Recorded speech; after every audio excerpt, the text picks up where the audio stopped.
of 2 baskets of dates for one was haram, was riba.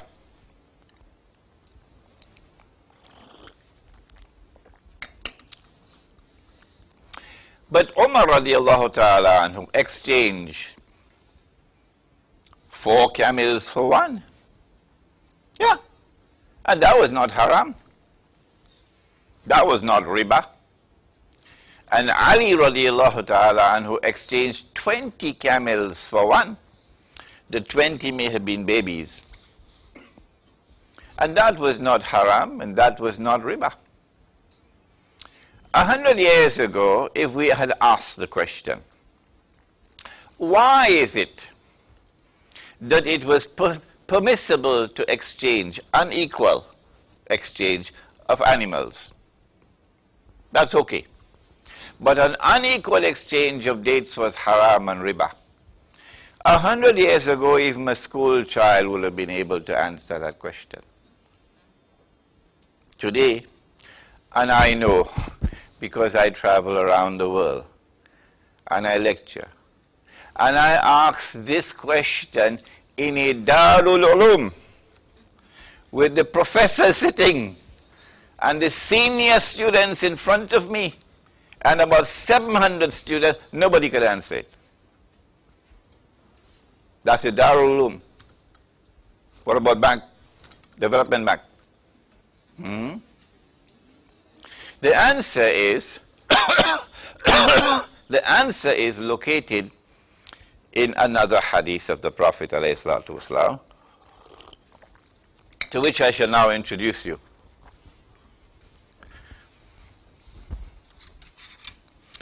He said, sallallahu ta'ala alayhi wasallam, if a transaction involves the exchange of gold for gold,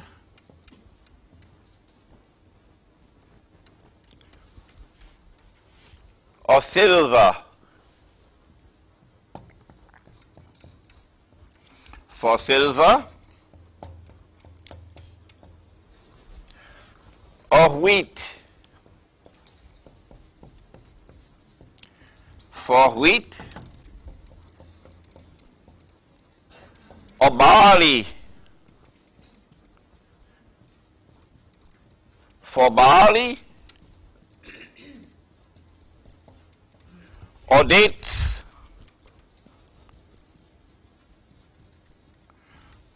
for dates, or salt for salt, so long as it is like for like, it must be equal for equal. If you have 2 baskets of dates on this side, you must have 2 on that side. Then the exchange would be halal. If not, if you have an unequal exchange of gold for gold, or an unequal exchange of silver for silver, or any one of the others, it would be riba. Why? It would be haram. Why? And why 4 camels for one? Okay, bule. 20 camels for one? Okay. But this one, tabule.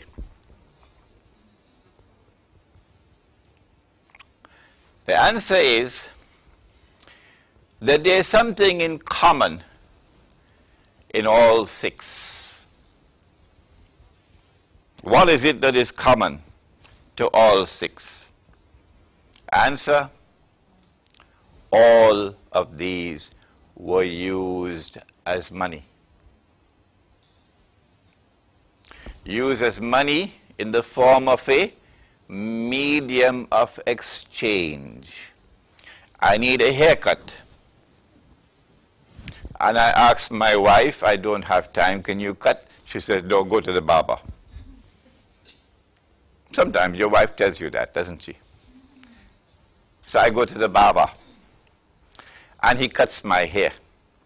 When he's finished cutting my hair, I've got to pay him. So I offer him a copy of my book, Jerusalem in the Quran. He says, Sheikh, I'm sorry, I'm not interested in your book. Barter has its limitations. Huh? I need money. I need to pay him for the haircut with money. And he can use that money, go in the market, buy durian. So, medium of exchange. How much should I pay for the haircut? And how much should he pay for the durian? The value of the haircut and the value of the durian. Money becomes a measure of value. And thirdly, after I pay him for the haircut, he wants to take that money and keep it. Store it for some time. But he doesn't want money that leaks. Huh? You get a leak and all the money leak out. No. He wants something that can store the money, like a bank vault can store it. So money must also function as a store, a value. So the amount of time he took to cut my hair would not be wasted, would not be lost. All 6 of these functioned as money. 2 of these are precious metals, gold and silver. And 4 are, if you have a better term to describe these, please help me. I've been using the word commodity. If you have a better word, tell me. So I say 4 of these, because these are also commodities. 4 of these are commodities, and 2 of these are precious metals. So when there was a shortage of gold and silver, dinar and dirham in the market in Medina, they would use dates as money. Yeah. What was common to all of these 4 is that they were all in plentiful supply in the market. And number 2, they had what may be called a shelf life. Not like mangoes. Your money is rotting. No. You want money which can last for some time. So here we are. I have just introduced you to money in Islam. Precious metals or commodities. But commodities which are in plentiful supply and which have a shelf life. So if you have a shortage of gold and silver in Indonesia, what would you use as money? Huh? Not you, Nick Mahani, somebody else. What would you use as money in Java?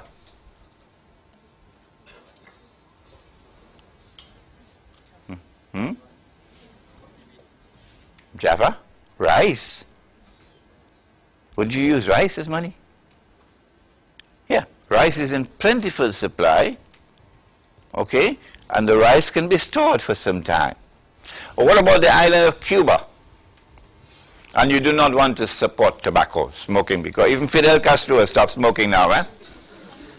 Yeah, Fidel Castro has stopped smoking. So you're in the island of Cuba. Let's test your geography for a while. You're in the island of Cuba, my neighbor in the Caribbean, and you want to have money. You do not have enough gold and silver in the market. What would you use as money in Cuba? Huh? Sugar is correct. Sugar is correct. Okay? The second thing that is common to all 6, that Dr. Mahathir did not agree with 15 years ago, but today, Allah be praised, Dr. Mahathir has now understood. The second thing that is common to all six is that the value of the money is inside the money, regardless of what that value may be, regardless of whether that value may fluctuate. The fact is that the value of the money is inside the money, and this is called intrinsic value. 15 years ago I was here in Malaysia, and I heard Dr. Mahathir with my own ears, not somebody else's ears, and he said money has no intrinsic value. I have lived to see the day when he's made a U-turn. I have now introduced you to money in your religion of Islam.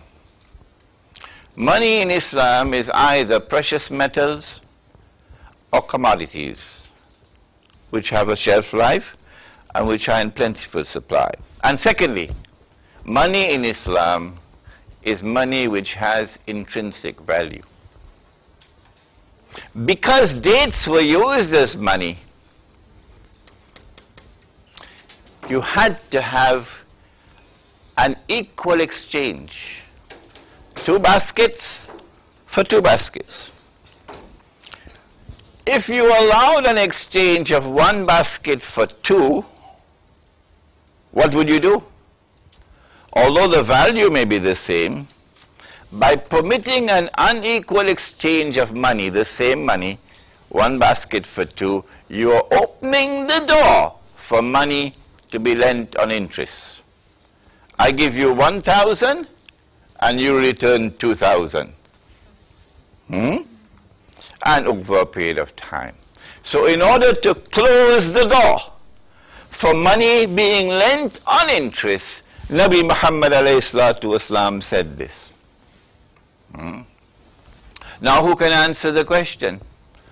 Well, why was it permissible to exchange 4 camels for 1?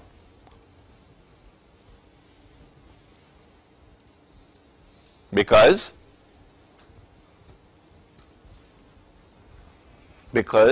animals were never used as money. I work for a whole month and I get my salary. My salary is a goat. So I'm taking the goat home. But this fellow came with his Mercedes-Benz motor car and he knocked down my goat and the goat died. So I went home and I told my wife, salary died. So she said, go tell the boss, salary died. So I went to the boss, I said, boss, salary died. Boss said, well, when I gave you salary, salary was alive. Because animals can die. Because animals can fall ill. Animals cannot function as money.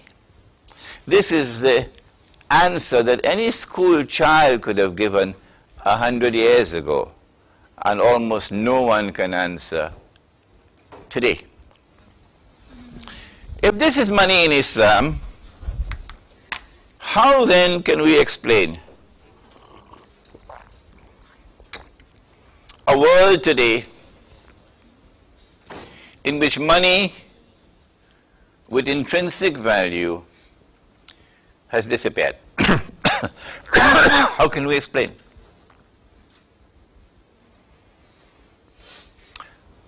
To answer that question, I'm going to now have to paint the bigger canvas to show the linkages between economics and politics, between international monetary economics and international politics, and riba and the Quran and the Bible.